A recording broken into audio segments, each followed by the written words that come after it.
হামজা চৌধুরীর আগমনে দেশের ফুটবলে রং বদলেছে।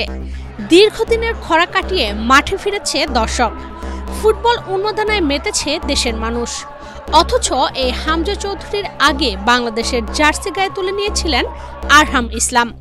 কিন্তু বাংলাদেশের ফুটবলে পূরণ হয়নি তার স্বপ্ন। Gold's Gym across 30+ countries with over 700+ locations worldwide. Train anywhere, belong everywhere. কেন হয়নি তা সকলের জানা। 2024 সালে বাংলাদেশে অনূর্ধ্ব-17 দলের হয়ে আন্তর্জাতিক অভিষেক হয়েছিল তার। এখন 3 নেশন সিরিজের জন্য তার ডাক পড়েছে অস্ট্রেলিয়ার অনূর্ধ্ব-20 দলে। তার এই সিদ্ধান্ত বাংলাদেশের ফুটবল ভক্তদের জন্য গভীর আফসোসেরও বটে।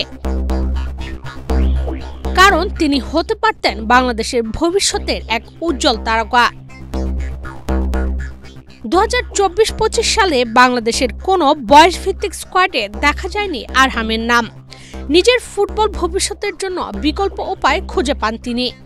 2025 সালের ডিসেম্বর মাসে যুক্ত হলেন অস্ট্রেলিয়ার অনূর্ধ্ব-20 দলের স্কোয়াডের সঙ্গে।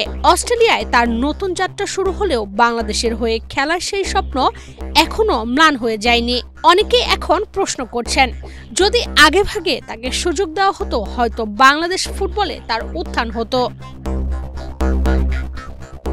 কেউ বলছেন হয়তো তার প্রতি যথাযথ নজর রাখা হয়নি। অন্যদিকে অনেকে দেখছেন সময়ের সঙ্গে সুযোগ দ্রুত চলে যায়, আর ট্যালেন্ট যদি বঞ্চিত হয় সে খুঁজে নেয় অন্য কোনো স্থানে। কয়েকটি বাছাই সূচির সুযোগ সংক্রান্ত ভুল সিদ্ধান্ত বা নীরব প্রতীক্ষার কারণে হয়তো বাংলাদেশের হয়ে তার ভবিষ্যৎ তৈরি হয়নি।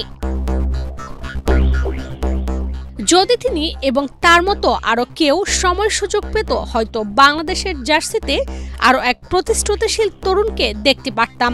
কিন্তু এই মুহূর্তেও তার কাজ, প্রতিভা এবং দৃঢ় ইচ্ছাশক্তি তাকে অন্য দেশে পৌঁছে দিয়েছে।